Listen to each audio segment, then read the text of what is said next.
Estamos começando mais um programa Beto Madeira aqui na TV Sul, hoje nessa sexta-feira. Isso mesmo, hoje nessa sexta-feira. Hoje, programa bom. Hoje o nosso convidado é o Dr. Fábio Colonete, que é advogado previdenciário e trabalhista. Já iremos conversar com ele, tá certo? Muito obrigado a todos vocês. Compartilhe aí, onde quer que você esteja, compartilhe aí o nosso canal para que mais pessoas consigam participar da nossa entrevista. Você também pode fazer as suas perguntas, emitir a sua pergunta aí pelo nosso canal. Estamos também no site www.tvsul.com.br. Estamos ao vivo também lá. E aqui, claro, na nossa live aqui no Facebook, TV Sul Comunitário, e também no Beto Madeira. Também estamos lá no canal da Lenise e da Giane, que estão aqui também. As apresentadoras Giane e Lenise estão aqui hoje para nos ajudar nessa entrevista. Primeiro vamos cumprimentar então a Giane e ver o que ela espera dessa entrevista do dia de hoje. Bom dia, Giane. Bom dia, Beto. Bom dia, Fábio. Bom dia, Lenise. E também aos nossos ouvintes. É um prazer estar aqui hoje. E também para um assunto assim tão delicado nas nossas vidas, né? Tanto a parte trabalhista e previdenciária. E espero que hoje tenha muito esclarecimento, né, sobre esse assunto tão delicado. É o que a gente vai procurar aqui, propor para o Dr. Fábio. Bom dia, Lenise. Bom dia, Beto. Bom dia, Rália. Bom dia, Dr. Fábio. Bom dia, Giane. Bom dia, pessoal que está nos assistindo aí, os internautas.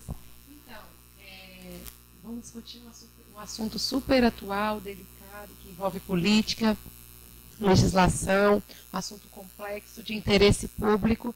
E o que eu espero é poder contribuir, esclarecer um pouco mais a respeito dos conhecimentos pertinentes à legislação trabalhista e previdenciária.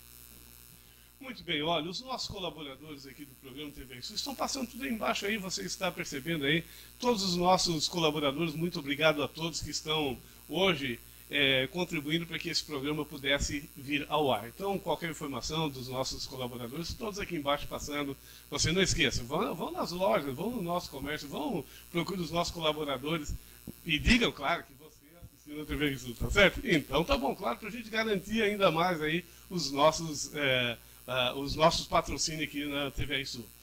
Bom dia, doutor Fábio. Bom dia, Beto. Bom dia a todos aqui, aos teleouvintes, né, da nossa TV digital, Monta Fumaça, TV Sul. É um prazer estar com vocês aqui. Fábio, vamos falar um pouquinho da tua história, hein? Claro, para ficar registrado aqui no nosso canal. Quem é Fábio Colonete? Então, eu nasci em Criciúma, tenho 43 anos, né, sou advogado há 18 anos e venho atuando nessa área desde que me formei. Assim que eu me formei, já senti assim, um apego, assim, um carinho pela área previdenciária, que na época existiam poucos profissionais na região que atuavam, né? Hoje nós temos mais. E sempre assim me senti muito bem, podendo fazer esse trabalho, né, atendendo a população que necessita de um auxílio na área previdenciária. Alguns assuntos aqui que nós iremos abordar hoje, que é a questão de como ficou as novas leis trabalhistas, né? Nós temos também aqui como deve ficar a proposta do governo federal, se for aprovada, em relação à Previdência Social, né? Faz justiça social a questão da condenação do ex-presidente Luiz Inácio Lula da Silva, um questionamento também aqui, né? E uma visão geral depois no final sobre as eleições de 2018, né? Vamos tratar então da Previdência Social agora, já de início? Vamos lá, doutor Fábio. O que está sendo proposto, o que é que muda, né, nessa proposta do governo federal em relação aos direitos do previdenciário da população brasileira? Muita coisa, né? Muda muita coisa. Nós não sabemos se essa proposta inicial do governo, que ele apresentou já o ano passado, que vem sendo debatida, eu até dei uma olhada ontem no site da Câmara, existe mais de 170 emendas de parlamentares, né, em cima daquela proposta inicial do governo. A proposta do governo, ela é uma proposta embasada numa alegação de que a Previdência estaria quebrada e que, portanto, é necessário você reformar para poder garantir os direitos previdenciários das pessoas daqui a 20, 30, 40, 50 anos. Né? Quando a gente estuda a Previdência Social, primeiro é importante falar para a população que o nosso sistema, que foi aprovado pela Constituição de 88, é o sistema de Seguridade Social, né? Onde a Previdência é uma parte. Nós temos Previdência, temos saúde e assistência social. É um sistema de seguridade. E esse sistema de seguridade ele é financiado por toda a sociedade, por meio, inclusive, do consumo. Não é? Mas o governo, quando apresenta as contas, dizendo que a Previdência está quebrada, o que ele faz? Ele faz a conta apenas com as contribuições sobre folha de salários, não é? E também ele coloca junto a Previdência Pública, que é um outro caixa, que não tem nada a ver com o caixa da Seguridade Social. Correto? Então o governo ele maqueia quando ele fala que tem déficit, porque se você pegar as contribuições da Seguridade Social, pegar receita e despesa, você vai ver que existe aí um superávit. Existe dinheiro que sobra. E não é pouco. Né? Em 2015 sobrou mais de 54 bi. Olha só. Né? É muito dinheiro que sobra. Sem falar que ainda, todo ano, o governo, por meio de uma emenda constitucional que foi aprovada ainda nos anos 90, ele retira do Caixa da Previdência, retirava 20%, DRU, Desvinculação das Receitas da União, DRU. E ele retira do Caixa da Seguridade Social, retirava 20%. Logo em seguida, após o impeachment, foi aprovada uma emenda constitucional que aumentou a DRU para 30%. Então eles retiram da Seguridade Social hoje 30%, retiravam 20%, para fazer o que bem entender com esse dinheiro da Seguridade Social. A maioria para pagar juros da dívida pública, né? Que consomem praticamente hoje mais de 50% do orçamento da União é consumido pelos bancos para pagar juros da dívida pública. Então, além do governo maquiar, ele retira da Seguridade Social. E depois passa para a sociedade que você tem que fazer uma reforma em cima dos benefícios previdenciários, alegando que se não reformar não vai sobrar dinheiro. Mas ele não explica, né, para a população como que é o sistema. Então, se for aprovado a proposta original do governo, nós teremos uma restrição de direitos. Eu não chamo de reforma, porque a gente quando faz uma reforma faz para a coisa ficar melhor, né? Quando eu faço lá na minha casa uma reforma, eu faço ela para ficar mais aconchegante, né? Que fique um pouco melhor. Em tudo é assim. E a reforma da Previdência precariza, torna ela mais inacessível à população, e você vai levar mais tempo para conquistar um benefício previdenciário de aposentadoria. Além de você levar mais tempo, você vai ter um benefício menor. A proposta acaba com a aposentadoria por tempo de contribuição, né, que hoje a mulher se aposenta com 30 anos de contribuição, independente da idade, e o homem com 35 anos, independente da idade no setor privado. No setor público tem uma limitação de idade. Eles acabam com essa proposta, não haverá mais, haverá apenas uma aposentadoria, que é a aposentadoria por idade, onde eles querem igualar tanto o homem quanto a mulher com 65 anos de idade. Aí já existem emendas para baixar para 62 ou para manter 60, então, no caso da mulher. No homem não, ficaria 65 anos de idade e seria a única aposentadoria que a pessoa teria, acabando com a aposentadoria por tempo de contribuição. Aí, claro, mantém a aposentadoria por invalidez, mas num outro sistema, onde, para vocês terem uma noção, ela começa, tanto a aposentadoria por invalidez quanto a por idade, ela começa com 51% e aumenta 1% ao ano de contribuição. Então, para você ter uma aposentadoria de 100% da sua renda, você vai ter que contribuir por 49 anos para a Previdência. 49 anos. Então, assim, é uma verdadeira crueldade que está se fazendo com a população brasileira, né? Giane. Doutor Fábio, você acha que essa reforma vai acontecer, essa da Previdenciária? Nós estamos no ano eleitoral, o governo está passando muita dificuldade, né, para conseguir os votos para aprovar. Ele nomeou lá o Marum, né, que é um deputado federal, para quem não lembra do Marum, era o mais forte aliado do Cunha. O mais forte aliado do Cunha. Tanto é que quando o Cunha ele foi cassado, ele ficou do lado do Cunha o tempo todo.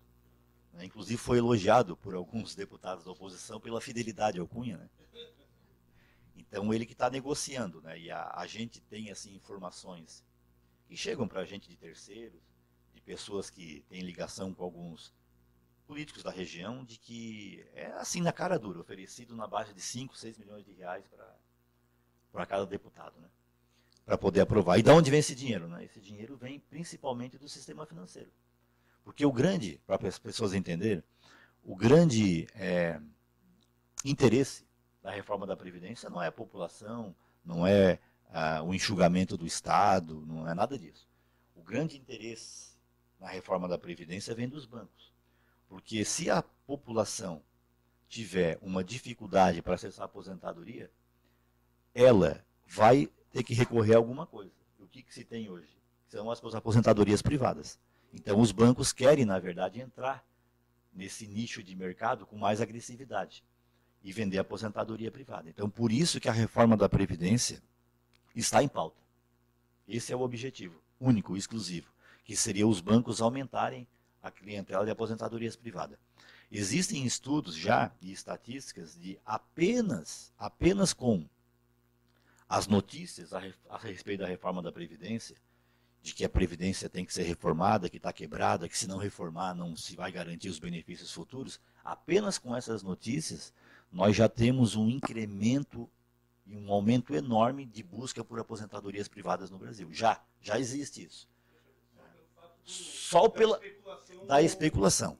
Aí você imagina se você apresentar para a população um sistema de previdência que você terá que contribuir por 49 anos para ter direito a um salário próximo daquilo que você contribuía durante toda a sua vida. Rália, tem alguém aí? Vamos lá, então? Vamos lá, pode colocar para a gente lendo lá em cima, né? Quem está presente aí. Mandar um alô para o pessoal que estão sintonizados. Quero mandar um abraço para o Márcio José Martins, que é o nosso convidado aqui no estúdio, mas aqui no nosso estúdio, mas está presente aqui na TV Sul, e nós iremos ler as perguntas dele também aqui pelo nosso Facebook. Zuleide Inácio Stenbach, um grande abraço para você, muito obrigado pela sintonia. Zelândia Madeira, muito obrigado pela sintonia. Gilmar Silva, que está lá em Salvador. Bom retorno, Gilmar. Boa estadia aí. Marcelo Lopes, um grande abraço para você, muito obrigado. Por enquanto são esses. Lenise, uma pergunta? Sim. Doutor Fábio, tu comentou, e eu particularmente concordo muito com o teu posicionamento, que o que está acontecendo, essas propostas são uma crueldade com a população. Concordo com esse posicionamento. E uma pergunta. Sempre ouvimos discussões falando assim que o povo não sabe a força que tem, desde a escola, dos momentos que a gente discute muito democracia, na época do impeachment do Collor, momentos marcantes que já vivemos, essa discussão sempre prevalece. O que tu acha que o povo poderia fazer nesse momento para impedir com que isso seja implementado, ou não tem possibilidade? Qual que é o seu posicionamento? Na verdade, eu vejo assim, que a dificuldade que o governo está tendo em aprovar a reforma da Previdência, ela se dá justamente pela pressão popular. Né? Tem se intensificado ultimamente, né? Tem se intensificado, né? E assim, ainda é uma pressão popular, assim, puxada pelos trabalhadores e tal. Existe uma parte da população ainda que não acordou. Me parece assim que tem uma parte da população, por exemplo, aquelas pessoas que foram para as ruas quando do impeachment da Dilma, muita gente que foi ali, estava ali realmente achando que se tirasse a presidente Dilma, a situação ia ser diferente. Né? E estão percebendo que não está sendo diferente. Né? E inclusive estão percebendo que as alterações legislativas e a forma como as coisas estão sendo conduzidas, pelo contrário, estão prejudicando a população. Mas não vão para a rua, porque pensam que se for para a rua é de esquerda, aquela coisa toda. Não vão, né? Preferem ficar na omissão. Eu acho que está na hora também dessas pessoas acordarem, entendeu? Porque eu acho que quem mais foi traído Quem mais está sendo traído foram aqueles que foram de camisa verde e amarela para a rua, pintado, se dizendo que tinha que tirar presidente por conta da corrupção, que ia limpar o país. O que está acontecendo aí? Né? Então, onde estão essas pessoas? Né? Que eram, inclusive, denominadas de pessoas do bem. Né? Onde estão? Né? Então, é claro, a reforma da Previdência, ela só vai acontecer se a pressão popular reduzir. Porque os deputados e os senadores estão temerosos, porque eles sabem que se eles aprovarem vai ficar marcado. Porque, assim, facilmente você consegue verificar que é uma reforma que não atende aos interesses da população. Os interesses são outros, né? E existem outras coisas acontecendo, né? Eu falei agora do sistema financeiro. Eu vou dar uma palhinha, por exemplo, na questão do petróleo. O que está acontecendo, né? E a mídia não divulga, e me parece que a população, como não é uma coisa que atinge diretamente o bolso da população, assim, de forma imediata, ela não percebe, né? A questão do fatiamento e da privatização do pré-sal, não é?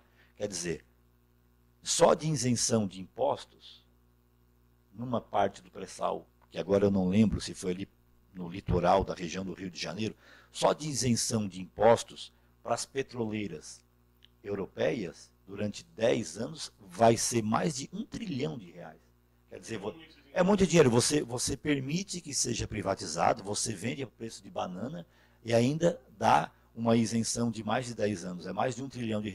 Então, assim, estão acontecendo coisas no país totalmente contrárias àqueles anseios das pessoas que foram para as ruas. E onde que estão? Onde que está esse povo que foi para a rua, né? Claro que a gente sabe que a mídia, quando ela pressiona, ela acaba induzindo também as pessoas. Nesses aspectos, a mídia, por exemplo, em relação à reforma da Previdência, a mídia está trabalhando a favor, sendo financiada pelo governo e pelos bancos, né? Então a gente sabe que também isso atrapalha a mobilização, porque tem gente que está pensando que tem que reformar mesmo, porque se não reformar, aquela coisa toda, né? E a gente fica fazendo um trabalho de formiguinha aí, tentando trazer a verdade para as pessoas, não é? Que é a nossa função.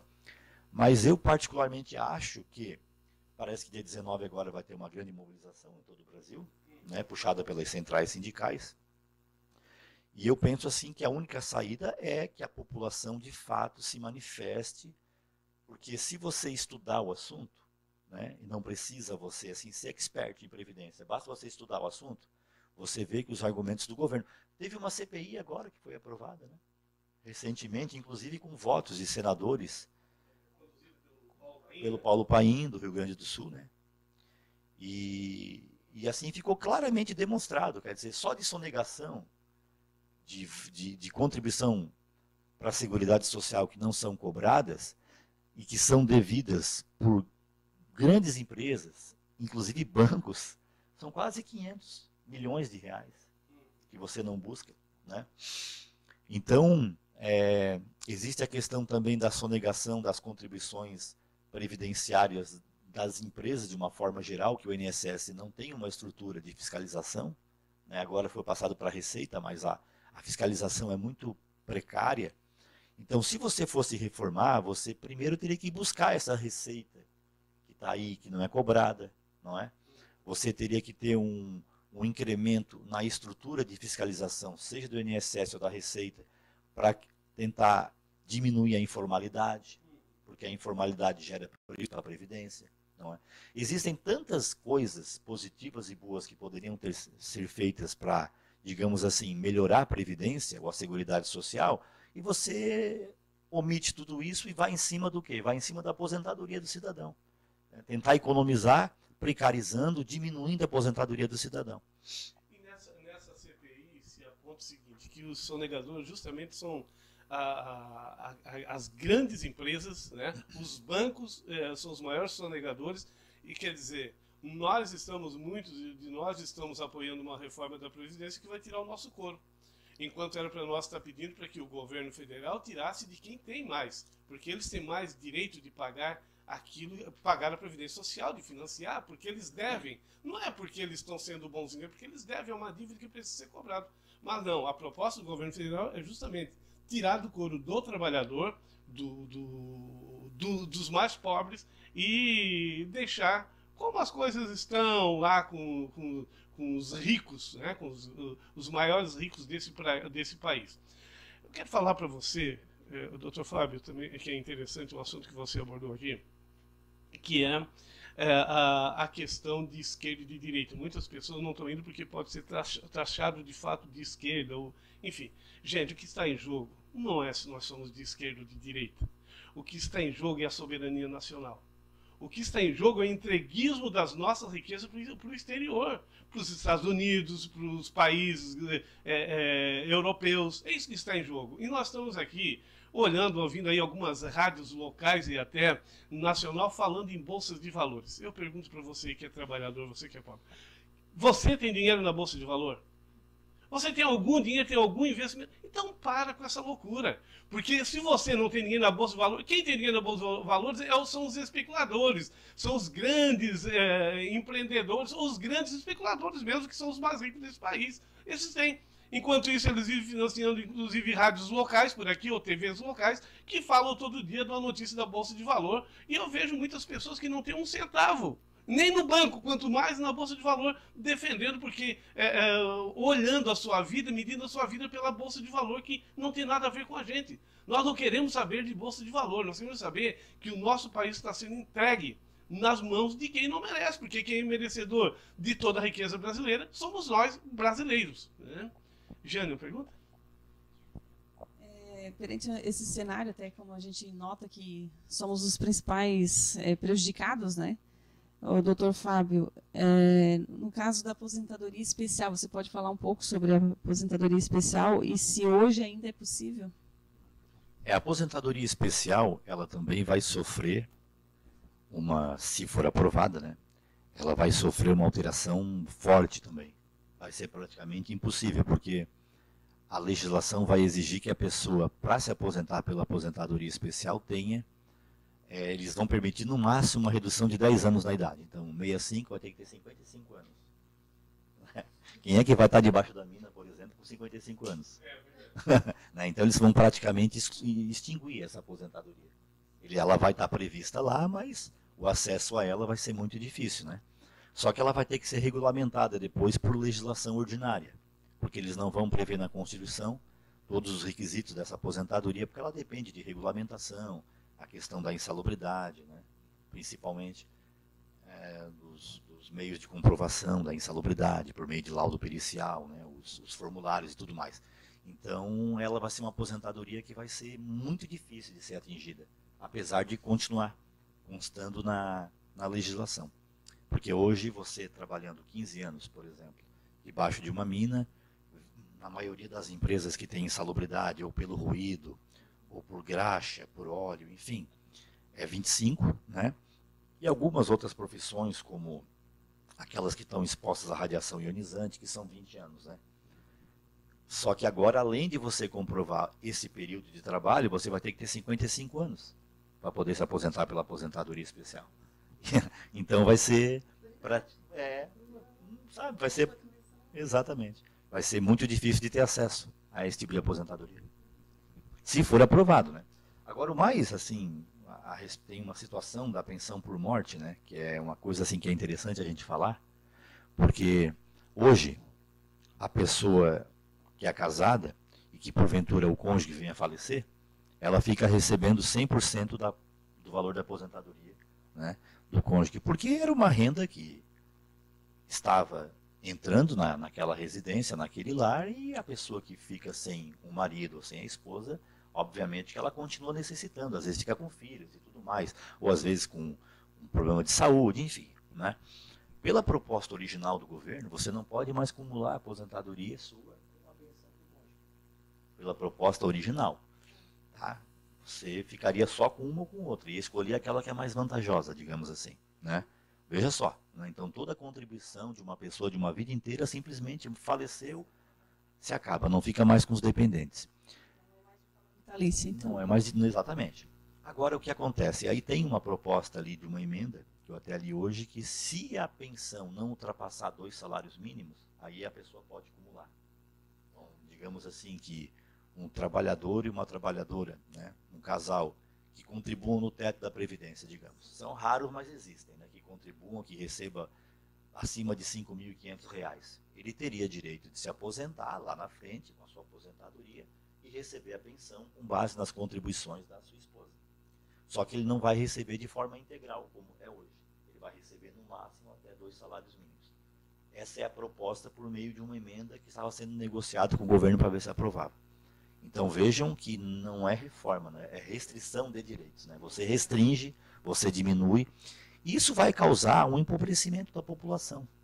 Por quê? Porque a Previdência Social, ela é uma fonte de distribuição de riqueza muito forte. Por quê? Porque as pessoas, para ter acesso a um benefício, elas trabalham e contribuem por anos, gerando receita para o Estado, contribuição para a Seguridade ou para a Previdência. Quando elas se aposentam, elas continuam gerando riqueza. Por quê? Porque elas consomem com aquele valor. E quando elas consomem, isso gera o quê? Pagamento de impostos para o governo. Porque a maioria dos impostos está em cima do consumo. Então vejam a fonte de riqueza que é a Previdência. Você tem que contribuir para ter acesso a um benefício por anos, gerando riqueza, gerando contribuição, e depois, quando você começa a receber, você continua gerando riqueza. Você continua consumindo com benefício, gerando tributação, gerando arrecadação de impostos para o governo. Quando você restringe esse acesso, quando você diminui o valor que a Previdência distribui para a população, você está gerando um empobrecimento. Isso vai ser de uma forma escalonada, de um efeito cascata, né, um efeito dominó, você empobrece toda a sociedade.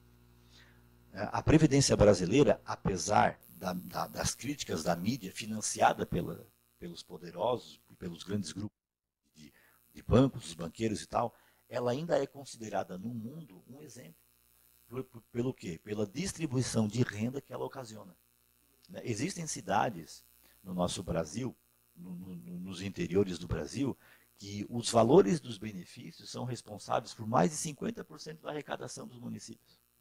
Veja só como é que é isso. Então, a partir do momento que você restringe, que você diminui isso, você está causando um empobrecimento. E isso não é bom para ninguém. Não é bom para a população, não é bom para o comércio, porque o comércio vai vender menos, não é bom para a indústria, porque o comércio vendendo menos, a indústria produz menos. Eu não sei qual é a inteligência dessas pessoas. Né? Dominó. Porque a gente paga imposto não apenas sobre a renda, mas sobre o consumo também.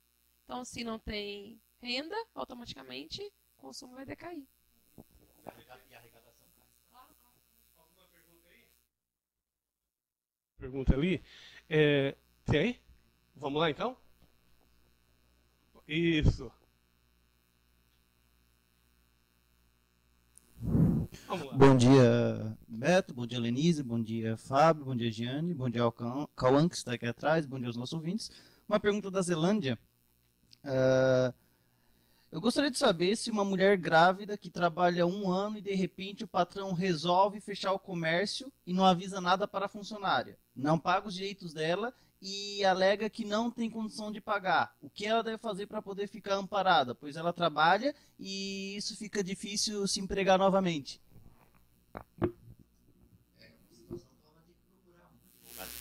Dela e solicitar esses direitos pela justiça, né? Na situação dela, né? Já que o empregador fechou e não pagou nem, me parece, as verbas da rescisão, ela vai ter que procurar um advogado aí e ingressar judicialmente. Né?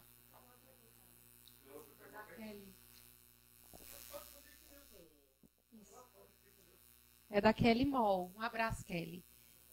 E no caso dos deficientes, como ficará? Terá alguma mudança em relação a eles? Então, a proposta, porque existe uma aposentadoria que foi aprovada em 2013, né?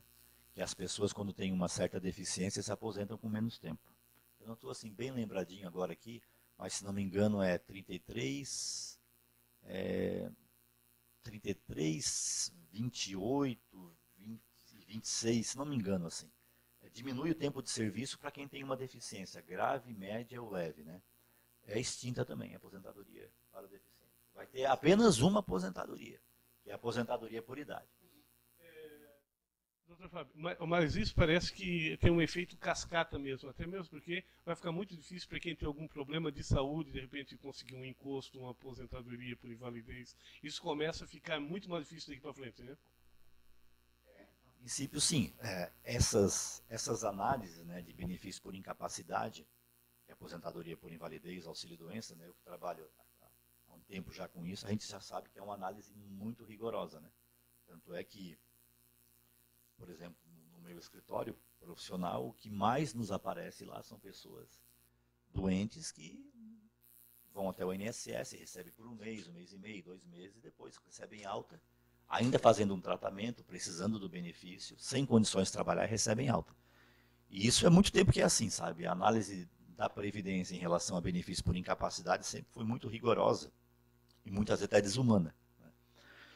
Se as coisas seguem nesse caminho, sujeito isso ser mais difícil ainda, né? Porque vem muito da orientação do tipo de governo que você tem, né? A orientação parte de cima, né? Olha, pelas informações que se tem, o governo vem perdendo força no Congresso Nacional, mas aquilo que o Fábio falou, graças à pressão popular que tem que começar a atuar nas praças, nas ruas, se manifestar através das redes sociais, sem nenhum problema. Porque a grande mídia não está noticiando nada a favor e sempre defendendo, tentando empurrar de boca abaixo, para que todos nós, principalmente os trabalhadores mais pobres, consigam assimilar essa proposta da reforma da Previdência e dessa forma àqui a pouco nós, os trabalhadores de forma geral, entrar num caos sem precedentes. Então é importante também, graças hoje o movimento está crescendo, graças às mídias sociais, né? As mídias digitais estão aí através dos sites, dos blogs, através de rádios e TVs, que estão divulgando, falando a verdade, passando informação, trazendo profissional igual como está hoje aqui o Fábio Colonetti, para explicar um pouco mais sobre isso. Mas uma coisa ainda que eu não entendo, eu também sou microempresário, né? E muitos de nós aqui somos, você que está aí assistindo e tantos outros. O grande problema é o seguinte: quando nós criamos uma empresa, nós achamos que já somos empresários grandes, já podemos defender tudo quanto é porcaria que vem de cima para baixo. Esse é o grande problema.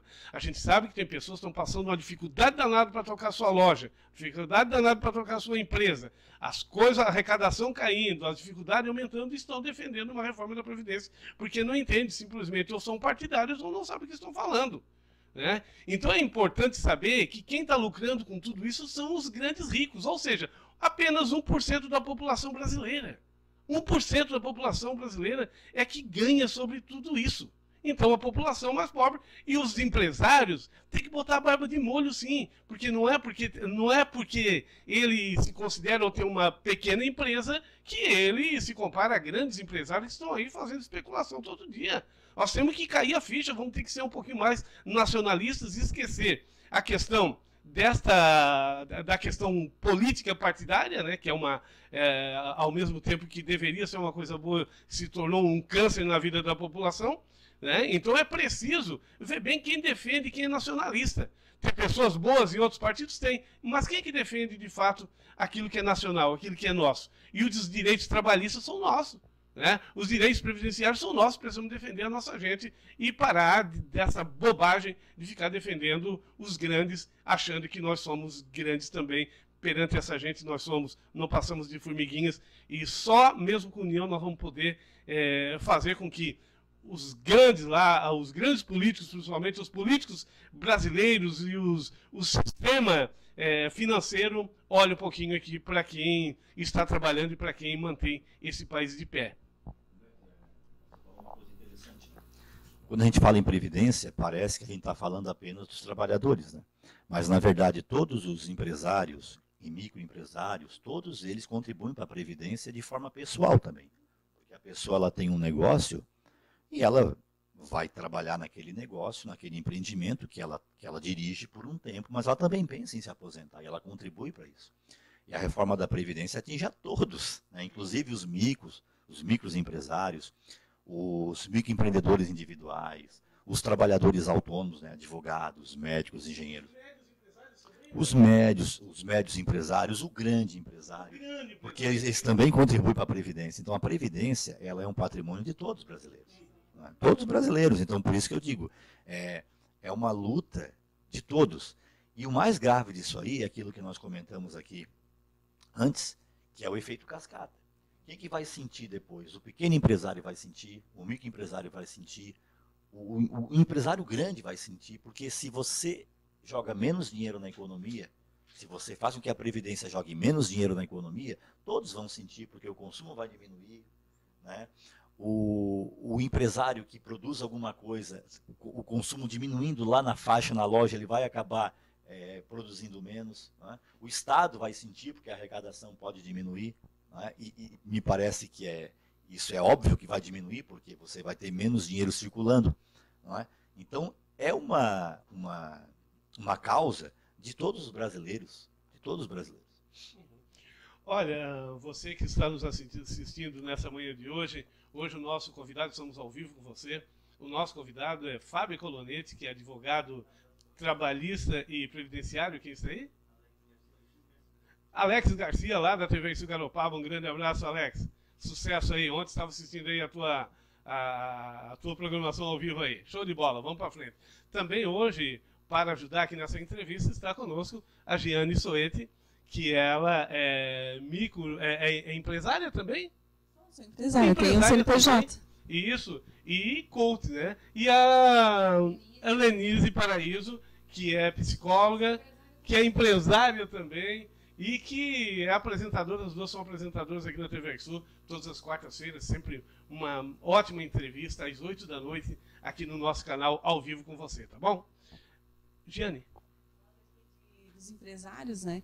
Eu também trabalhei em escritório de contabilidade e era uma demanda assim, muito preocupante por parte deles e a decepção quando chegava na aposentadoria. Então, para hoje, a gente já se prevenir, né? Quais os valores que posso pagar como autônoma e como vou saber o valor do benefício quando eu me aposentar. Pelas regras atuais, a contribuição mínima, né, no caso dos empresários, sobre o salário mínimo, a mínima contribuição. Você não pode contribuir nunca abaixo do salário mínimo. Né? E as pessoas que possuem empresa, na sua maioria, teria que ver a forma de tributação, mas contribui com 11%. Contribui com 11% em cima do valor. O mínimo é o salário mínimo e o máximo é o teto. O teto hoje está 5.600 e alguma coisa. O realzinho não estou lembrando, mas é 5.600 e alguma coisa. E você contribui, no caso dos empresários, contribui 11% em cima desse valor. Do profissional autônomo, né, já é um pouco maior a contribuição, é de 20%. Né? Então você contribui no mínimo, ou no máximo, ou no meio. Né? Se a pessoa quer contribuir em cima de R$ 2.500, no caso do profissional autônomo, né, faz a conta, 2.500 vezes 20%, vai dar R$ 500 por mês.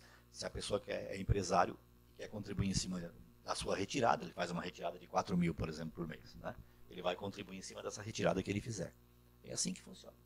O cálculo do benefício, atualmente, né, que foi também a pergunta ali, o cálculo do benefício ele é pego das maiores contribuições que a pessoa fez desde o mês de julho de 94 para frente. Então, digamos assim, se a pessoa nesse período ela tem 100 contribuições, serão pegas as 80 maiores contribuições. Aí, com base nessas contribuições, elas são somadas. São somadas, divide por 80, faz uma média aritmética e sai o valor do benefício. Hoje é assim. Tá? Por que essa data de corte? Essa data foi fixada porque teve uma reforma. A Previdência sofreu diversas reforminhas, né? Reforminhas já. E teve uma reforma em 99 e que eles preveram, né? Eles fixaram em julho de 94, porque eles imaginavam que, fazendo o cálculo em cima de 5 anos, mais ou menos, do benefício, e depois com o tempo ia aumentando, e essas contribuições também são depois atualizadas, foi assim, um cálculo naquele momento que se fez e foi definido e se manteve até hoje. Assim, né? Então hoje ainda é assim. Se a reforma for aprovada é um pouco diferente, né? Que daí vai partir de 51%, né? 51% e todo ano trabalhado aumenta 1%. E o cálculo vai ser feito com base em toda a vida contributiva da pessoa. Então, desde o início, né? Vai pegar todos os salários, não vai ficar mais limitado a julho de 94. Vai pegar todos os salários da vida da pessoa. O que provavelmente vai ter um achatamento do benefício também, porque geralmente, no caso das pessoas, seja empresários ou seja trabalhadores normais, as pessoas iniciam contribuindo com valor menor, né? E depois elas vão aumentando com o tempo. E aí, se você pega toda a vida contributiva desde o início, você vai ter, muito provavelmente, um achatamento do valor do benefício. E como funciona na prática? O fator foi algo instituído em novembro de 99 também, naquela pequena reforma, né? porque eles queriam estipular uma idade para aposentadoria, acabaram não conseguindo estipular a idade, né? Eles queriam que a aposentadoria por tempo de contribuição tivesse 35 anos de contribuição e 60 anos de idade, para poder ter acesso, isso já em 99. Né? E eles não conseguiram aprovar. E aí, mas conseguiram, colocaram lá por baixo dos panos, digamos assim, o fator previdenciário. O que é o fator previdenciário? É uma forma de cálculo que quanto mais novo você for, menor é o teu benefício. Quanto mais idade você tiver, maior é o teu benefício. Então ele é aplicado em que aposentadoria? Nas aposentadorias por tempo de contribuição, que com a reforma serão extintas. Fora que as empresas também foram muito prejudicadas com esse FAP, né, que é o fator previdenciário. Porque quando tem muito acidente em algum KNAI, automaticamente a contribuição do INSS ela é bem elevada. Isso aí impacta diretamente na contribuição INSS da parte da empresa. Mas esse é o fator do acidente, né? Esse que nós estamos falando é o fator previdenciário, aquele que é calculado lá na hora de conceder o benefício. Ele é um pouquinho diferente, mas segue a mesma linha, mais ou menos. E esse fator, então ele é assim, a pessoa, por exemplo, se a pessoa se aposenta hoje com 53 anos de idade, uma mulher, e com 30 anos de contribuição, ela vai receber dessa média que eu falei, aproximadamente 70%. Então, quando que esse fator vira 100%? Ele vira 100% na mulher quando ela se aproxima dos 60 anos. E o homem também, quando ele se aproxima dos 65 anos. Então, ele é um fator que ele é calculado com base no quê? Na idade e no tempo de contribuição. Então, por exemplo, uma pessoa que se aposenta com 40 anos de contribuição, acima do que é devido, né, do que é solicitado, ela vai ter um fator maior. Então, às vezes, o fator pode ser 110%, 115%. Né? Surge essas surpresas na hora da aposentadoria, né, de receber o benefício. Às vezes até a pessoa recebe a mais, pensando que ia receber menos, ou muito menos do que o esperado, né, devido ao fator. E é interessante, porque você falando agora aqui do fator, eu lembrei lá de 99, que foi ali muito próximo de eu me formar, e teve essa pequena reforma. Quando o fator previdenciário foi aprovado, se dizia que era a solução para a Previdência. Né? Se dizia que você instituindo o fator, você ia ter uma economia que ia gerir a Previdência para os próximos 50, 60 anos. E pouco tempo depois, menos de 20 anos, você já está com uma outra reforma, onde você está extinguindo praticamente uma espécie de aposentadoria, que é a aposentadoria por tempo de contribuição, extinguindo pensão. Né? E ninguém fala da DRU. E ninguém fala da DRU. Pois bem, olha, o nosso programa hoje no oferecimento de Fábrica de Sabores da Sabrina, de Farmacinales, trailer do Chico Bento, contato internet, ultra popular aqui na cidade de Morro da Fumaça. Eu só quero lembrar você que na próxima segunda-feira, às 8h20, lá ao lado da Casana, a Barbearia Megatop, tem mais uma edição, mais um dia de curso Remodelando a Mente para o Sucesso com Volney de Bem, com o coach Volney de Bem. Então você não perca a oportunidade de ir assistir e melhorar um pouco mais ainda a sua atuação. Em tempos difíceis, nós precisamos de nos aperfeiçoar. Então eu espero que você participe às 8h20 da noite, ao lado da Casan aqui de Morro da Fumaça, na Barbearia Megatop com Volney de Bem. Doutor Fábio, claro que a gente já está falando de tudo um pouquinho, né? Mas a questão trabalhista que foi aprovada, o que tem de novo, o que muda? Tem alguma, só antes um pouquinho, tem alguma pergunta aí, Raleigh? Vamos lá, então? Vamos lá? Isso, vamos trocar aqui o microfone. Um falhou e aí nós ficamos sem o microfone aqui. Primeiro a Zelândia, duas perguntas aqui. A Zelândia, ela perguntando em relação àquela questão da gravidez, ela perguntando se a gestante em questão ela não tem o direito de receber durante o período de maternidade. Ela tem direito ao salário de maternidade, né? Ela vai ter que, neste caso, quando a empresa está ativa, quem paga é a empresa. A empresa paga os 120 dias e depois a empresa desconta das contribuições do INSS. Só que me parece que a empresa fechou, né? Então, por isso que eu digo que, neste caso, ela vai ter assim, um prejuízo, uma dificuldade, porque a empresa não está em atividade. Então, ela vai ter que postular judicialmente e aí vai cobrar, inclusive, essa indenização do salário de maternidade. Ela também tem direito a uma estabilidade no emprego, né? 5 meses após o parto, ela tem o direito de ser mantida no emprego até 5 meses após o parto. Então, ela também poderá solicitar essa indenização desse período. mas ela vai ter que, infelizmente, procurar e se submeter ao prazo da Justiça do Trabalho. Né? Sim, agora do Alexandre Garcia, lá de Garopaba. Já estou fazendo. Doutor, como o povo pode se unir para resolver o problema sério que temos? O povo em si tem que trabalhar 60 anos ou mais para se aposentar e um senador com 6 meses. Como achar uma solução? Há como? Olha, a única solução é ir para a rua, meu amigo. Não tem outra, porque uns mais radicais falam que tem que ter uma revolução, né?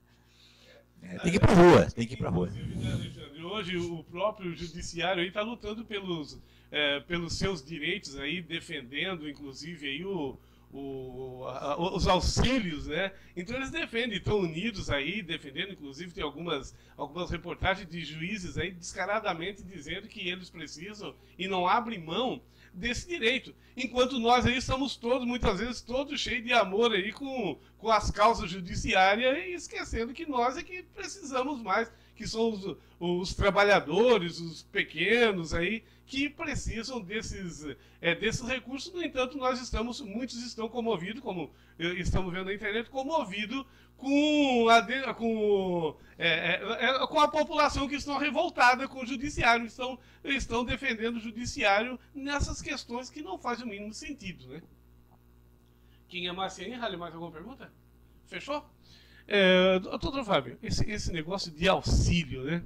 Auxílio moradia para o judiciário, parece que há a tendência de uma decisão aí para neutralizar isso, né? Claro, graças à pressão da mídia. Como é que deve funcionar? O que é isso, na verdade? O auxílio moradia, o nome já está dizendo, né? É um auxílio para aquele juiz que como os juízes mudam muito, eles vão para diversas cidades, né? Tem uma espécie de revezamento, então eles têm garantido esse auxílio para quando eles têm que pagar o aluguel.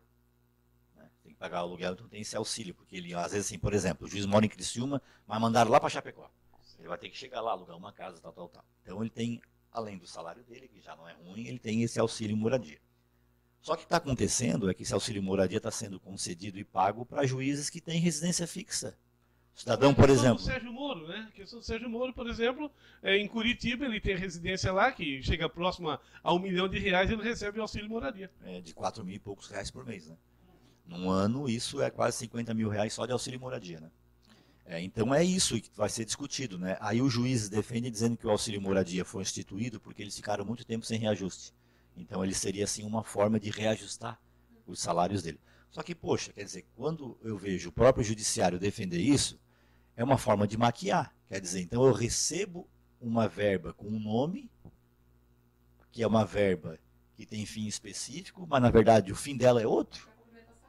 Aí eu me dou o direito de ficar julgando os outros e dizendo que se os outros estão certos ou estão errados, quando eu também estou sendo conivente, né, com uma coisa que é errada. Então eu acho muito complicado.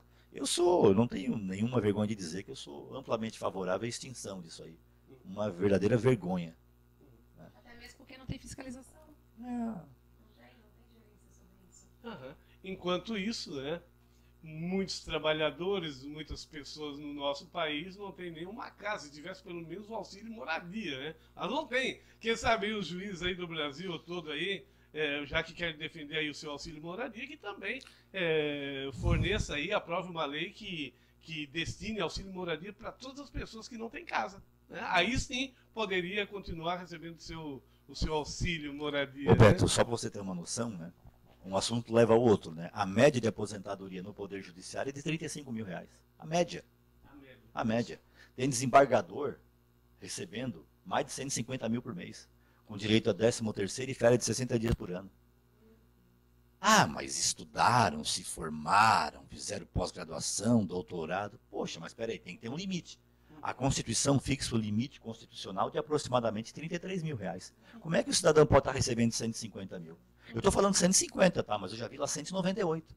Aí você imagina, R$200 mil por mês, recebendo, você vai ver lá, tem salário, auxílio gravata, auxílio moradia, auxílio isso, auxílio aquilo. Aquilo vai incorporando, não termina mais. Né? Ministério Público, estadual principalmente, me parece que é uma coisa muito semelhante, é uma caixa preta, entendeu? Então, eu acho assim que já que estamos assim num movimento de de ajuste de contas, de enxugamento da máquina, não pode passar despercebido o Poder Judiciário também. É preciso que a população cobre isso também, é preciso que nós começamos a ter esse entendimento de que nós não queremos um país de pobres, não, nós queremos um país de pessoas ricas, que todos tenham, mas que seja justo, né? Que seja justo e que essa riqueza seja distribuída. E que quem tem que dar exemplo, que é o Poder Judiciário, o poder público de forma geral, que dê o bom exemplo para depois cobrar, taxar aquelas pessoas que já não têm. Hoje a inflação ela está descancaradamente visível. E aí o governo federal diz que a inflação está controlada. Claro, se a população não consome, como é que vai ter inflação? Não vai ter, a população não está consumindo, né? Perdeu o poder do salário. Nesses extremos, que por um lado temos a aposentadoria de 198 mil, 150 mil, e por um outro, que seria o BPC, o benefício, né, popular LOAS. Como é que fala um pouquinho sobre o LOAS, doutor Fábio? O BPC, né? É o benefício de prestação continuada. Quem tem direito a esse benefício? Quem paga, o que é? É como eu falei lá no início, né? A Seguridade Social, ela também abrange a assistência social, né? E a assistência social tem um benefício de prestação continuada, que é um benefício concedido para as pessoas que são deficientes ou idosas, né? Então, uma deficiência física, uma deficiência mental, ou pessoas que chegaram na idade, que o idoso é considerado hoje acima de 65 anos, para efeito dessa lei, né? Para outras é 60, mas para efeito dessa lei é 65. E é uma pessoa que chega nessa idade, por exemplo, sozinha, muitas vezes, sem renda, né? Às vezes o marido faleceu, não contribuía, não deixou uma pensão. Os filhos, muitas vezes, não podem auxiliar, né? Porque também são carentes. Então, são pessoas que vivem à margem da miserabilidade. A legislação fala. Isso que é cruel, né, a gente saber disso. E aí a pessoa, ela vai ter direito ao valor de um salário mínimo para poder assim, para poder ficar viva, né? Para poder comer, para poder ficar viva. Então ela vai ganhar um salário mínimo. Então eu falei do idoso, né? E tem também as pessoas deficientes que também vivem à margem da miserabilidade social, que muitas vezes não tem alguém da família que possa estar auxiliando, custeando, que possa estar colaborando. Então essa pessoa tem direito, uma pessoa que nunca contribuiu, justamente porque já era doente, às vezes é uma doença de nascença, né? Ou que foi adquirida quando era adolescente e tal. E nós temos assim um número considerável de pessoas assim, né? Lá no meu escritório, praticamente eu recebo toda semana uma pessoa assim. E essa pessoa então que vive à margem dessa miserabilidade, que não tem nenhum tipo de renda, né? É feita uma avaliação social, eles vão na casa da pessoa, faz um levantamento social e verifica lá o que a pessoa tem dentro de casa, se a pessoa tem carro, tudo é verificado, conversado com os vizinhos. É feito todo um levantamento social, a assistente social da justiça responde a um questionário, bem completinho, e aí então se verifica se a pessoa tem direito ou não a esse PBC. Porque isso não é aplicado lá para esses dos 150 mil, Pois é. São as desigualdades da legislação. Essa desigualdade que como a Previdência Social, ela não tem déficit, certo? Uhum. Ela tem um valor muito, muito grande aí, que até de lucro, de sobra, né? Se esse valor fosse destinado justamente para a Previdência Social, certamente nós teríamos uma melhora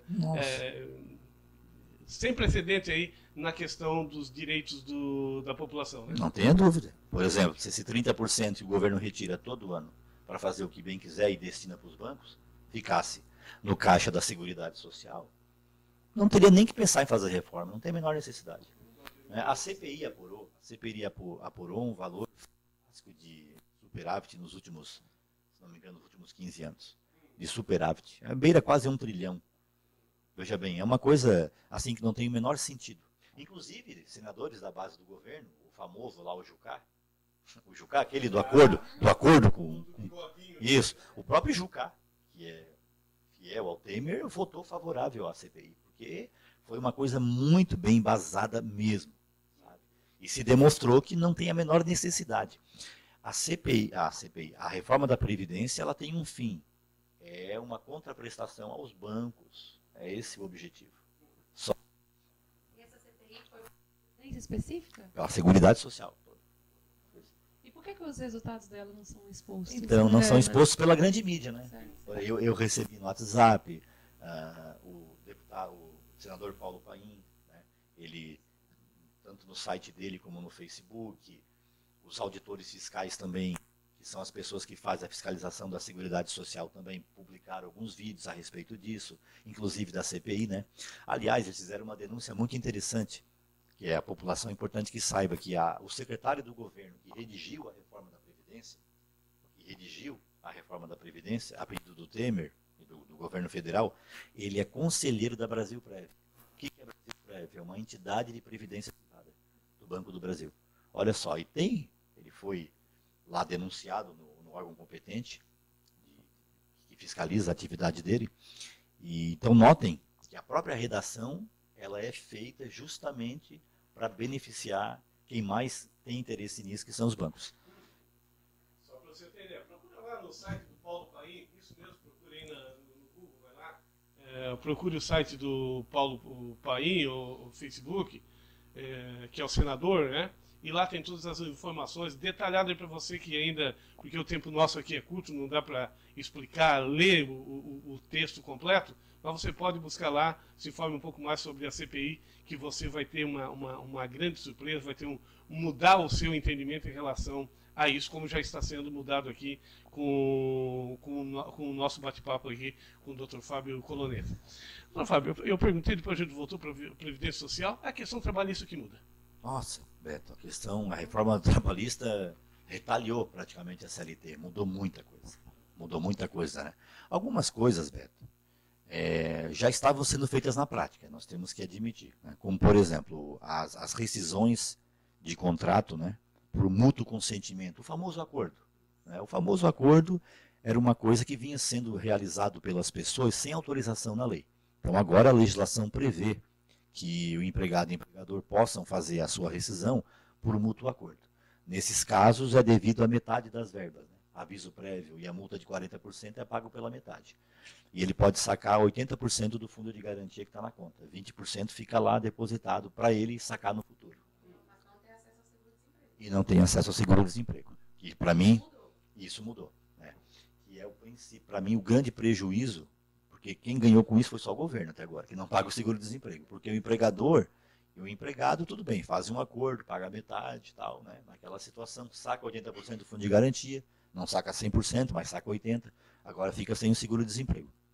Então essa era uma alteração que eu penso que o prejuízo foi essa parte do seguro-desemprego, mas na prática já vinha acontecendo. Uma outra alteração foi o parcelamento das férias, que também já era uma coisa assim que, sabe, informalmente vinha acontecendo já. Você pode parcelar as férias em até 3 períodos de fruição, sendo que um deles não pode ser inferior a 14 dias. Tem que ser pelo menos um de 14 dias e os demais pode ser parcelado em 2 vezes. Né? Isso também já vinha acontecendo. Aquelas famosas pontes de feriados. Isso. A maioria das empresas faziam. As empresas, final de ano, né? Final de ano, geralmente, você dá também as férias coletivas. Então, você já pode dar, por exemplo, esses 14 dias e depois parcelar os outros 2, né? Períodos que faltaria para dar 30. Né? Tem que ser 30, né? Sendo que um deles não pode ser inferior a 14 dias.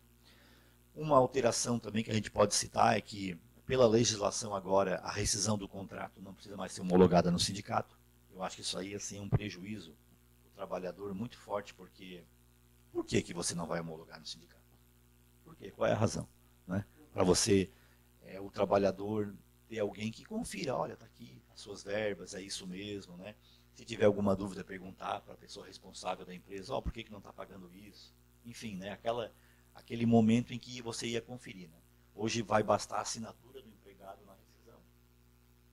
Já vai ter validade para ele poder, inclusive, sacar o fundo de garantia e tudo mais. Eu acho isso um risco muito grande, porque nem todos os trabalhadores têm a informação e sabem dos seus direitos no momento. Já aconteceu, tem um exemplo. Né? Tem uma pessoa que eu conheço que, como não tem hoje assistência de sindicato, não tem nenhuma ressalva em rescisão, o empregador simplesmente chegou com 2 papéis e falou assim, tu tens 2 opções. Tu tem duas opções, ou pedir demissão, ou então ser demitido por justa causa por um motivo lá totalmente infundado, que é até um crime o que cometeu. A pessoa coagida, simplesmente, claro, sem reação, sem conhecimento de lei, qual que é a opção da pessoa? Foi lá e registrou o pedido de demissão. Isso é absurdo. Agora, se tivesse uma assistência sindical, o que ia acontecer? Né? O sindicato nem poderia fazer nada, mas uma ressalva ele poderia declarar.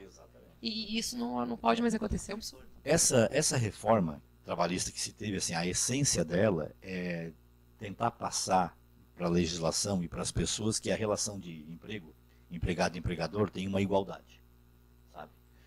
Eu sou empregador, por exemplo, né? Eu sei que a minha relação com meus funcionários não é uma relação de igualdade. Eu tenho um empreendimento, a estrutura é minha, o salário que é pago é um salário que é fixado de acordo com as minhas possibilidades, né? Às vezes você negocia uma coisa ou outra, mas é uma coisa ou outra, você não negocia totalmente, né? Então, assim, o empregado adere ao meu empreendimento e ele vai trabalhar de acordo com as minhas necessidades, não é? Então, não existe na relação de emprego uma igualdade. E quando você retira a homologação sindical, você tenta passar para essa relação uma relação de igualdade que não existe. Por exemplo, já chegaram pessoas no meu escritório com a rescisão assinada por eles, sem receber. E agora? Porque se ele colocar na justiça, o empregador vai lá e vai dizer assim, ó, já paguei dinheiro para ele. Como é que ele vai provar que não recebeu? Se tem a homologação sindical, vai ter lá o carimbo que foi quitado. Quer dizer, aquele carimbo tem uma fé pública. Entendeu? Então, essa alteração na legislação também, ela, no que diz respeito aos direitos trabalhistas, em alguns pontos, ela foi muito, mas muito prejudicial para o trabalhador.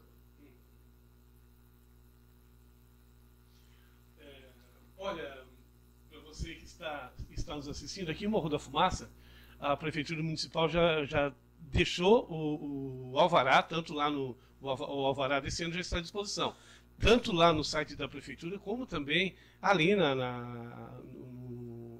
sala de tributo da Prefeitura, no salão principal, ali embaixo, isso mesmo. Vai até lá, você que tem o seu empreendimento na cidade, vai até lá e você pode pagar até o dia 22 com 10% de desconto, isso mesmo. 10% de desconto. Vai lá, já dá uma olhadinha, vê outros tributos lá que estão pendentes, você já aproveita e já dá uma olhadinha, tá certo?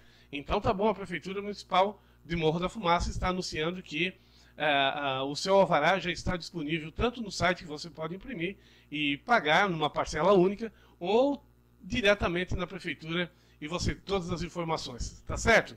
Tá certo.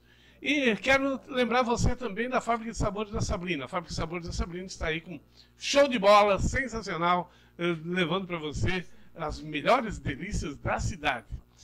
Nosso convidado hoje aqui é o Dr. Fábio Colonete, que é advogado trabalhista e previdenciário. Hoje a participação também especial das apresentadoras, a Giane Soete e a Lenise Paraíso.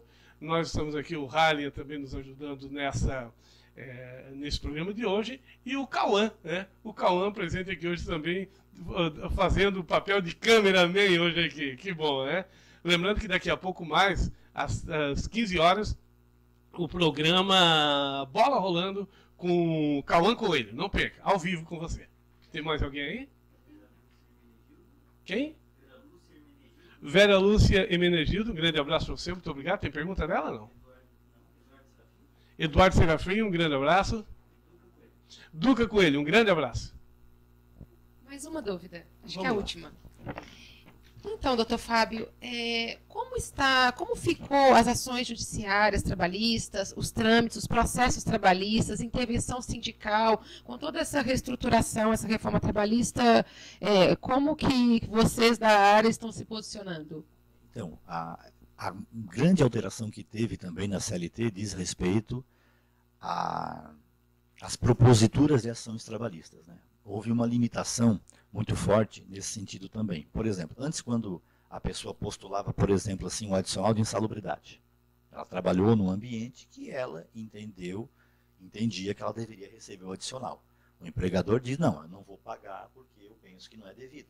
Eu tenho aqui um estudo feito, o meu ruído não ultrapassa o limite, a poeira que tem no ar não ultrapassa o limite, eu não pago a insalubridade. Mas a pessoa sai de lá e diz, poxa, eu já trabalhei em outro lugar que pagava, fica aquela dúvida. Daí a pessoa procura um advogado e postula, né, a insalubridade, digamos assim, na justiça. Anteriormente, se a pessoa postulava, era feito um laudo pericial, o juiz nomeia lá um perito para fazer um laudo, ele vai estar na empresa, faz a medição de tudo, examina, e faz um laudo e apresenta para a justiça. Se por um acaso aquele laudo fosse desfavorável ao empregado, confirmasse que não é devido à insalubridade, o empregado ele não pagava essa perícia. Quem pagava essa perícia era o Estado. Né? Por quê? Porque geralmente ele está desempregado, ele acabou de sair da empresa, ele está sem renda. aquela coisa toda.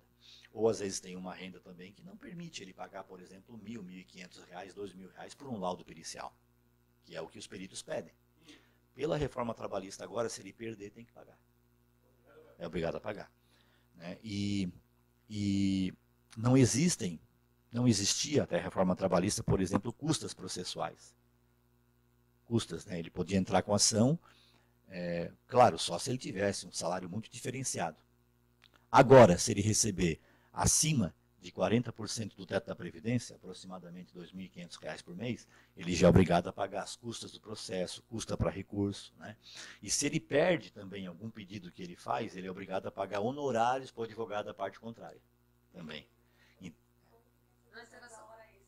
Também. Na mesma coisa. E antes, o que pedia estava ganho, né? E neste caso? Se ele perder, ele vai ter que pagar também. Ele vai ter que pagar os honorários da parte contrária. Né? No caso das horas extras, não vai ter que pagar um perito, né? Porque ele vai só, digamos assim, perder o pedido, perdeu, não ganhou. Aí ele pediu, por exemplo, R$2.000 de horas extras. Porque agora tem que apresentar o cálculo também, antes não precisava. Agora o empregado tem que entrar com a ação e o advogado vai ter que ou contratar um contador ou fazer um cálculo e mostrar que ele está pedindo tanto. Aí se ele perder, se ele não conseguir provar que ele fazia horas extras, o juiz pode fixar os honorários advocatícios em cima desse cálculo para a parte contrária. Então agora sim, a pessoa para colocar uma ação trabalhista, ela tem que ter muito cuidado. Porque, digamos assim, se for uma ação infundada, se for uma ação assim, vou colocar só porque fui demitido, digamos assim. Nós sabemos também que existe isso. Existem ações, eu já trabalhei em algumas ações que eu descobri no meio do caminho que era uma furada. Entendeu? Que a pessoa, de fato, me contou uma história que não era verdadeira. Já aconteceu comigo. A maioria não, a minoria. Entendeu? Um caso ou outro.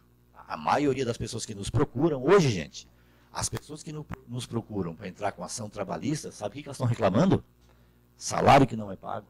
Salário que não é pago. Ou salário que é pago atrasado com 15, 20 dias. Elas reclamam fundo de garantia que não é recolhido, verba rescisória que não é paga, rescisão contratual. É isso que as pessoas estão procurando. Você entrar com uma ação, por exemplo, pedindo hora extra, insalubridade, é a minoria. A maioria que estão pedindo verba que tem caráter salarial. Bem mais básico mesmo. Uma coisa que é básica, entendeu? Que era obrigação, assim, sem discussão. Sem discussão, sabe? E aí, agora, então, com essas alterações, existem esses ônus. Esses ônus. O empregado, dependendo do que ele pedir, se ele perder, vai ter que pagar. Né? Traz responsabilidade? Traz uma responsabilidade, de uma certa forma, para a pessoa, sim, não formular pretensões que ela não teria direito, ou que ela sabe que não tem direito, mas muitas vezes ajuiza para tentar fazer um acordo. Então agora tem que ter um pouco mais de cuidado. Mas, ao mesmo tempo, penaliza os bons em cima daqueles que não são tão responsáveis. Né? E depois, assim, os empresários de todo o Brasil deviam estar lutando por uma carga tributária menor para poder pagar melhor o salário dos trabalhadores. Isso sim. Agora, pelo que a gente vê, é que muitos defendem um arroxo ainda maior dos trabalhadores, né, em relação aos direitos trabalhistas, e deixam de lutar contra os grandes bocanhões lá em cima que estão comendo tudo. Interessante, Beto, que tanto na reforma da Previdência quanto na trabalhista, essa questão que você citou agora da tributação não foi mexida. Entendeu? Se manteve a mesma tributação em cima da folha de salário. Então, nessa parte o governo não mexe, que é a parte da arrecadação. Aí mexe no quê? Mexe lá naquilo que o trabalhador vai receber. Na parte da tributação, como você falou muito bem, diminuir a carga tributária, né? Para tentar fazer com que as pessoas possam contratar mais pessoas, ou que os preços possam diminuir para ter mais competitividade. Nesse tipo de coisa, não se mexe. E a classe empresarial muito fica olhando isso, sabe, e não se mobiliza, né? Que deveria ser as pessoas a classe primeira a se movimentar, até porque apenas uma minoria muito pequena, 2% dos empresários estão abocanhando toda a riqueza. Exatamente. E não pagam imposto, né? Roberto, tem mais um tempinho aí? Por exemplo, assim, se você fizer uma análise de como que é o setor produtivo no Brasil hoje, mais 90% das empresas são de pequenas empresas. São micro e pequenos empresários. Quando eu falo micro e pequenos empresários, são empresas com até 20 empregados. Sai aqui no Morro da Fumaça, você conta no dedo as empresas que têm mais de 50 empregados. Contadinho no dedo. A maioria são de pequenos estabelecimentos. E são esses estabelecimentos que geram mais de 90% dos empregos no Brasil todo. Porque é assim, em todo lugar. Você vai a Criciúma, você conta nos dedos a empresa que tem mais de 50 empregados. Entendeu? Exatamente. Então, esse pessoal também tem que se mobilizar. Porque eles serão grandes afetados naquele efeito dominó que nós falamos aqui antes. Quanto menos consumo tiver, essas pessoas vão ser afetadas diretamente. São eles que serão afetados. Porque vai diminuir o consumo e a carga tributária continuará Continuar mesmo. A mesma. Exatamente. Pois bem, gente, nós estamos chegando no final do nosso programa nesta manhã de hoje sexta-feira, dia 16 de fevereiro de 2018. Tá, aqui melhorou? 2018. Hoje o nosso convidado é o Dr. Fábio Colonetti, advogado previdenciário e trabalhista, com a participação hoje da Giane Suete, que é apresentadora aqui do programa Aprendendo a Ser, que vai ao ar todas as quartas-feiras às 8 da noite, e também a Lenise Paraíso, também, que é apresentadora. Tem alguém aí, Ralé? Hoje é dia do repórter? Opa, hoje é dia do repórter, então temos dentro aí dessas comemorações, né? Estamos aqui. Parabéns para todos nós aí. Tem mais alguém? Dia de Santo Onésimo, hoje? Poxa. Beato José Alamano. Eu não conhecia o José Alamano. Alguém conhecia aqui? E o Beato Felipe Marelli. Felipe? Marelli. Felipa Marelli. Também não conhecia, mas tá aí. Parabéns aí a todos os beatos aí, os parentes dos beatos, enfim. Gente, antes da gente encerrar aqui o nosso programa de hoje, eu quero fazer uma pergunta aqui, que estava aqui na nossa pauta, para a gente não passar em branco, ao Dr. Fábio Colonetti. Dr. Fábio, em relação ao Judiciário primeira e segunda instância na condenação do ex-presidente Luiz Inácio Lula da Silva, fez bem? Fez sentido? É justa a condenação? Beto, assim, a minha especialidade não é direito criminal, né, e também não é direito eleitoral, assim. Eu vou responder para ti em cima daquilo que eu, assim, li e estudei, né. Claro que a gente tem a formação em direito e a gente tem um pouco de facilidade, diferente do cidadão comum, né. A condenação desses processos em relação ao presidente Lula, elas são muito contraditórias, né, a gente pode falar assim.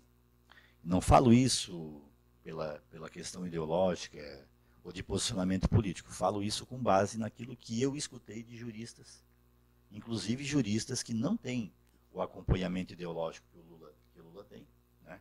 Existe um livro, por exemplo, que foi publicado por mais de 60 juristas, falando que era uma sentença anunciada, né? Porque no direito penal existe um princípio que diz assim, que na dúvida você não condena, né? E quem tem que provar é quem denuncia. Por exemplo, se eu denunciar o Beto Madeira por alguma coisa para a justiça, eu tenho que mostrar para o juiz as provas em relação ao Beto Madeira. Não cabe ao juiz sair investigando. Não cabe ao juiz ficar fazendo juízo de valor do Beto. O juiz tem que ser imparcial e julgar. E existe hoje uma relação frente a frente do juiz com o Lula. É Moro contra Lula, né? A sentença do Moro, me parece que tem mais, não sei quantas laudas de sentença, ele cita 16 vezes o jornal O Globo na sentença. Uma sentença criminal, né? Então, essas situações onde a pessoa tem que ficar dando volta para explicar, demonstra o quê? Demonstra que convicção não tem. E quando tem convicção de uma coisa, você é objetivo e simples em qualquer tipo de condenação.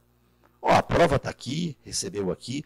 Quando eu tenho que ir lá no O Globo, tenho que ir lá não sei aonde, e ficar buscando informação e fazendo ligação com as coisas, é porque eu não tenho assim uma convicção. Mas eu tenho que condenar, de algum jeito. Então, é assim que está sendo visto, pelo meio jurídico, de uma forma geral, das pessoas que têm uma análise técnica. Agora, a gente sabe que existe uma briga ideológica muito forte em cima disso aí. Existe parte da população brasileira que, mesmo sabendo que a sentença do Moro já era anunciada, que existe ali uma briga de réu contra juiz, o Ministério Público quase não aparece, que é quem denunciou e quem deveria provar. Mas não aparece. Você não ouve falar do Ministério Público. Né? Você ouve falar no Moro, que é o juiz que vai julgar o Lula, contra o Lula. Né? E a sentença, inclusive eu conversei com uma dos juristas que participou desse livro, que é o Sérgio Graziano, aqui de Criciúma, inclusive, advogado, professor da Unesp, me parece que ainda é, e é um jurista mesmo, já escreveu alguns livros, muitos artigos, e ele cita tudo isso. Né? Então houve ali uma lesão ao princípio de que, na dúvida, você não condena, né? E houve também uma lesão ao princípio de que o juiz tem que ser imparcial. E nós estamos assistindo uma verdadeira guerra. E na ausência de provas também, né? Exatamente, me parece que o Lula foi 2 vezes no imóvel, né? Quer dizer, se era dele, fazia tanto tempo que estava com ele, por que não vendeu e fez dinheiro, né? Entendeu? Está lá o imóvel. Inclusive a OAS deu o imóvel em garantia numa outra dívida. Sabe? Então, assim, qual é a prova real, né? Real. E um outro fato também, que parece que foram ouvidas 73 testemunhas. Das 73 testemunhas ouvidas, a maioria, de forma absoluta, absolvia, dizia que não era, que na verdade ele era um pretenso comprador no início, lá no início, ainda quando foi apresentado para ele o imóvel, depois ele desistiu. E nenhuma vez a testemunha é citada na sentença do Moro. Nenhuma dessas testemunhas sequer são citadas. Ele apenas citam aquelas que geraram dúvida, ou que fizeram alguma ligação, né, com o imóvel e o ex-presidente Lula. Então eu acho assim que o que está se querendo é retirar o presidente Lula da eleição. Me parece que esse é o objetivo principal. Porque não teria sentido eles fazerem o impeachment da Dilma e deixar agora o Lula, não teria sentido, deixar agora o Lula voltar, ou o Lula participar da eleição indicando alguém e sendo vitorioso, como as pesquisas indicam que são, não teria sentido. Então, assim, é a leitura que eu faço do ponto de vista jurídico, sabe, do ponto de vista jurídico. Não é uma sentença, eu li uma parte dela, porque ela é muito extensa, mas não é uma sentença que você lê e você tem uma clareza daquilo que está sendo dito, entendeu? Nesse sentido.